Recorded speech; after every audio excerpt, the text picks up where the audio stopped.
नमस्कार, मैं हूं जीवन कुमार और मेरे साथ इस वक्त खास बातचीत के लिए हैं पूर्व सरकार में मंत्री रहे विक्रम ठाकुर जी। सर, आपका इंडिया न्यूज़ में स्वागत है। नमस्कार, बहुत बहुत धन्यवाद आपका। सर, आप हमीरपुर संसदीय क्षेत्र के प्रभारी हैं। 2024 के चुनाव को किस तरह से देख रहे हैं सर? 2024 के चुनाव में Bharatiya Janata party polling booth स्तर से अपनी तैयारी कर रही है और मुझे पूर्ण उम्मीद है कि पूरे हिमाचल प्रदेश में, केवल मैं हमीरपुर पार्लियामेंट्री की बात नहीं करूंगा, यहाँ तो मेरा एज ए प्रभारी मुझे लगाया ही है, लेकिन जिस प्रकार की परिस्थितियाँ और जिस प्रकार का वातावरण पूरे हिमाचल प्रदेश में देखने को मिल रहा है, चारों की चारों सीटें भारतीय जनता पार्टी यहाँ से जीतेगी। सर, इस बार मुख्यमंत्री और उप मुख्यमंत्री इसी लोकसभा क्षेत्र से हैं। कितनी बड़ी चुनौती मानते हैं सर? ये जो मुख्यमंत्री और उप मुख्यमंत्री आप बता रहे हैं, इस जो लोकसभा क्षेत्र की बात आप कर रहे हैं, ये दोनों नए नहीं आए हैं। पहले ये यहाँ के एमएलए थे और आपको ऐसा लगता है कि इनके मुख्यमंत्री और उप मुख्यमंत्री बनने के कारण से इनकी वोटें बढ़ी हैं। इनकी वोटें बढ़ी नहीं, वो कम हुई हैं। जो लोगों के बीच में बोलकर ये लोग आए थे, जिसके कारण से सरकार बनी है।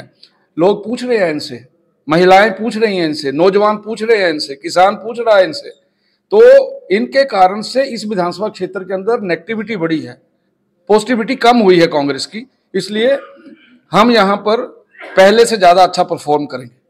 संकल्प पत्र पर सरकार कहती है कि भाजपा ने हमारा साथ नहीं दिया सर। ऐसा कुछ नहीं है, हमने उसके बारे में कहीं पर भी इनकार नहीं किया है।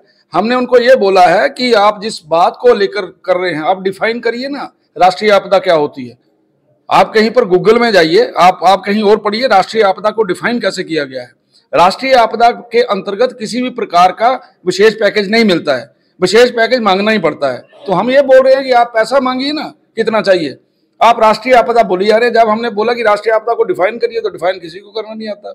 इसलिए हमने उनकी उस बात को काटा है। लेकिन जहां तक आपदा आई है, जहां पर हिमाचल प्रदेश को सेंटर से, केंद्र से कुछ मिलने की बात है, उसके लिए हम उनके साथ खड़े हैं। सर, आपदा पर भाजपा कहती कि हमने 862 करोड़ रुपए दिया, जबकि कांग्रेस का कहना है सिर्फ 200 करोड़ रुपए ही मिले। सर, सच्चाई क्या है? कांग्रेस तो आपके साथ कहीं बोल दिया होगा, वो तो बोलते हैं हमें मिला ही कुछ नहीं है।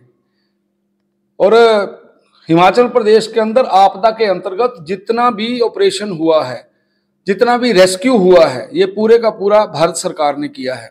और समय समय के ऊपर जो इनको पैसा आ रहा है, वो सारा भारत सरकार दे रही है।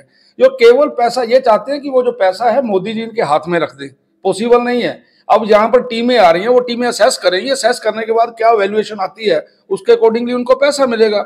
लेकिन जैसी कांग्रेस की आदत है, वो इस प्रकार से चाहते हैं, ऐसे पैसा नहीं मिलेगा। पैसा तो उनको यूटिलाइजेशन सर्टिफिकेट आएगा, उसी के ऊपर पैसा मिलता है।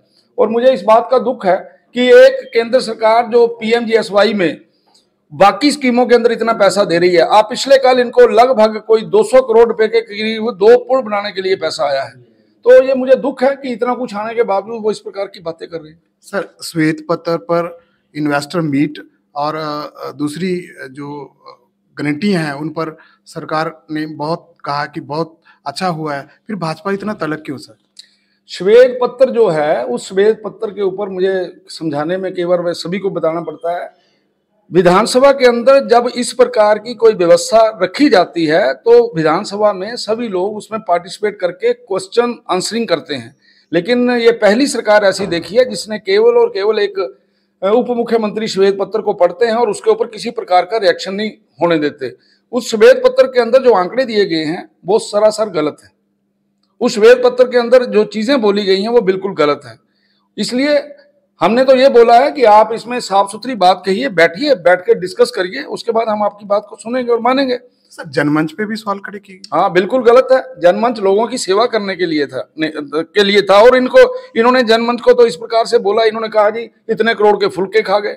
इन्होंने तो हिमाचल प्रदेश के गरीब व्यक्ति के साथ इस प्रकार की बातें करके मजाक किया है। सर, सानन प्रोजेक्ट अब प्रादेशिक मुद्दा बन चुका है, भाजपा का क्या स्टैंड? नहीं, हमारा बिल्कुल स्टैंड प्रदेश के साथ है और सानन के ऊपर हमारा जो हक मिलता है वो हमें मिलना चाहिए। धन्यवाद सर। ओके।